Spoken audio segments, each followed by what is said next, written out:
चाक चौबंद सुरक्षा व्यवस्था नहीं मिली, जैसा कि हमें इस पंडाल में देखने को मिला। सुरक्षा का जायजा लेने अब हम पहुंचे हैं अंधेरी के महागणपति पंडाल में। यहाँ भी मैं अपनी ये बैग लेकर जाऊंगा और वहाँ पर रखूंगा, देखूंगा कि किस तरह से कोई इसे क्लेम करता है या नहीं करता, किसी की नजर पड़ती है या नहीं पड़ती। हमारे संवाददाता ने एक बार फिर अपने इस काले बैग को पंडालों की सुरक्षा जांच का जायजा लेने के लिए इस्तेमाल किया, लेकिन अंधेरी के ही गणपति पंडाल में सुरक्षा के नाम पर महज कुछ सिक्योरिटी गार्ड्स ही नजर आए। उनमें से एक तो प्रसाद बांट रहा था। बहरहाल हम अंदर गए, लेकिन हमें किसी ने चेक नहीं किया। हमारे संवाददाता ने अपना ये काला बैग गणपति की मूर्ति के बिल्कुल नजदीक रख दिया।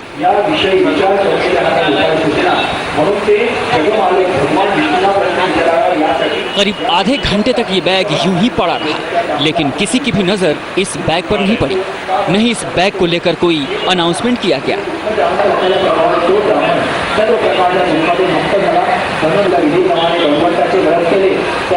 आखिरकार हमने खुद इस बैग को उठा लिया। ऐसा नहीं है कि मुंबई में सभी गणपति पंडाल सुरक्षा के मद्देनजर जागरूक हैं।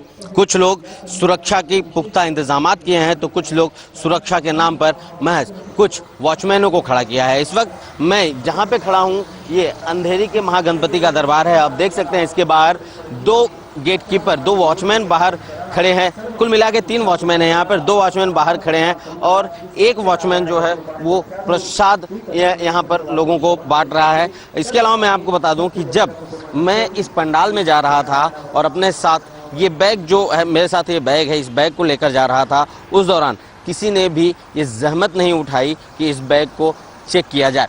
बावजूद इसके हम अंदर गए। तकरीबन 20 मिनट तक ये मेरा बैग लावारिस हालात में अंदर पड़ा रहा, लेकिन तमाम लोग उस दौरान इस बैग के नज़दीक से होकर गुजरे। तमाम लोगों की नज़रें पड़ी, लेकिन किसी ने सुरक्षा के मद्देनज़र इस बैग को उठाने की या इस बैग को लेकर किसी भी प्रकार की कोई जानकारी यहाँ के मंडल के लोगों को देने की कोई जानकारी महसूस नहीं की और ये बैग लावारिस हालात में तकरीबन 20 मिनट तक पड़ा रहा। सीधी सी बात है कि मुंबई में गणेशोत्सव के दौरान कुछ जो पंडाल हैं वो सुरक्षा व्यवस्था को लेकर जागरूक हैं, तो कुछ सुरक्षा व्यवस्था के नाम पर सिर्फ दिखावा कर रहे हैं। वीडियो जर्नलिस्ट संदीप मोरे के साथ शैलेंद्र सिंह, न्यूज नेशन, मुंबई। मुंबई में गणेश उत्सव के दौरान आतंकवाद से नागरिकों को महफूज रखने के लिए पुलिस ने एक अनोखी मुहिम शुरू की है। पुलिस ने गणपति पंडालों में किसी भी संदिग्ध वस्तु की खबर देने वाले को एक सोने का सिक्का इनाम में देने की घोषणा की। किसी संदिग्ध वस्तु की जानकारी पुलिस को दीजिए और इनाम में एक सोने का सिक्का लीजिए। पुलिस की ये अनोखी पहल दरअसल गणपति पंडालों को आतंकवादी मंसूबों से महफूज रखने के लिए है। मुंबई में गणेश उत्सव के दौरान आम नागरिकों को आतंकवाद से महफूज रखने के इरादे से मुंबई पुलिस ने एक अनोखी पहल की है।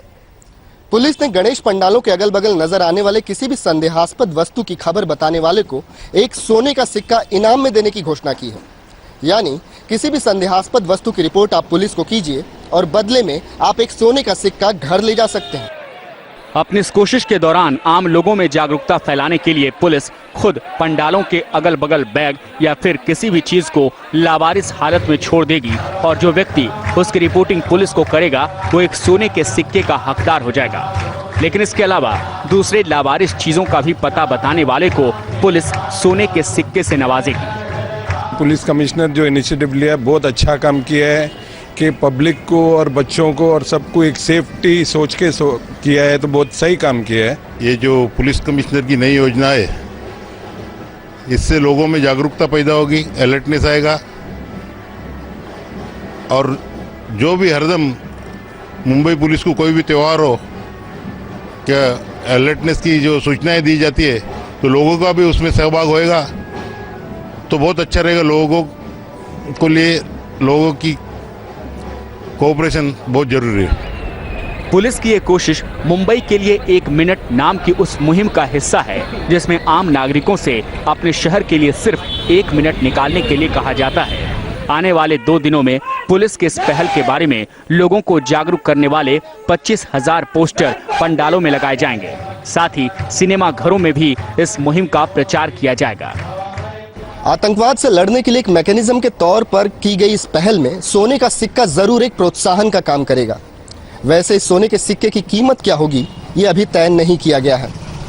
कैमरा पर्सन संदीप के साथ विकास श्रीवास्तव, न्यूज नेशन, मुंबई। गणेश चतुर्थी पर सिर्फ आतंक का ही खतरा नहीं मंडरा रहा, बल्कि समंदर में जैसे ही भक्त गणेश जी को विसर्जित करने के लिए उतरेंगे, उन पर एक और जानलेवा खतरा मंडराने लगेगा। ये कौन सा खतरा है जो भक्तों के लिए जानलेवा चेतावनी दे रहा है, आइए बताते हैं। गणेश विसर्जन पर आतंक सिर्फ सीमा पार से ही नहीं है, समंदर के अंदर से भी है। और समंदर के अंदर का ये खतरा सीमा पार से आने वाले खतरे से भी ज्यादा बड़ा है।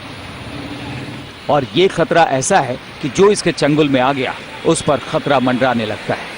समंदर के अंदर के इस खतरे का नाम है स्टिंग रे।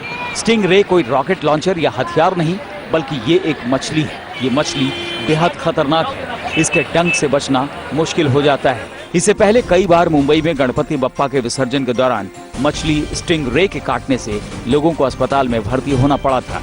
साल 2013 में 50 से ज्यादा लोगों को इस मछली के काटने की वजह से अस्पताल में भर्ती कराया गया था। गिरगांव चौपाटी पर विसर्जन के दौरान कुछ भक्तों को घुटने के नीचे स्टिंग रे ने जोर से डंक मारकर घायल कर दिया। घायलों को बिजली का करंट लगने जैसा महसूस हुआ और डंक के स्थान से खून बहने लगा। बीएमसी के लोगों ने कुछ स्टिंग रे और बील मछलियों को पकड़ा है। हालांकि समुद्र तट पर इस तरह की और कितनी मछलियां हैं, इसके बारे में कोई जानकारी नहीं है।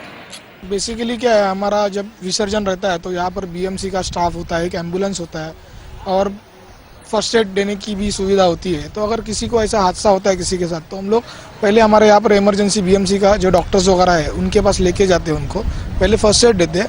फिर अगर उनको वहाँ से भी कंट्रोल से बाहर अगर दर्द होता है तो फिर हम लोग वहाँ यहाँ से नज़दीकी हॉस्पिटल है ऊपर, वहाँ पर हम लोग एम्बुलेंस द्वारा वहाँ पर शिफ्ट कर देते हैं। इससे पहले ऐसा सब अरेंजमेंट है हम लोग का यहाँ पर। डॉक्टरों के मुताबिक ये मछली हालांकि जहरीली नहीं है, लेकिन इसके काटने के बाद मरीज को असहनीय दर्द और जलन शुरू हो जाती है, जिसे बर्दाश्त करना बहुत मुश्किल हो जाता है।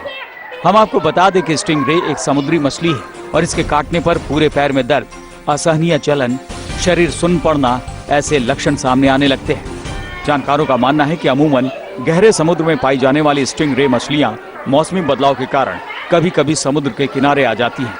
2013 में स्टिंग रे मछली ने पहली बार ऐसा हमला किया था। जाहिर है विसर्जन के वक्त समंदर में उतरने वाली भक्तों की भीड़ को इस जानलेवा मछली से बचा पाना एक मुश्किल चुनौती है। लिहाजा किसी भी अनहोनी से बचने के लिए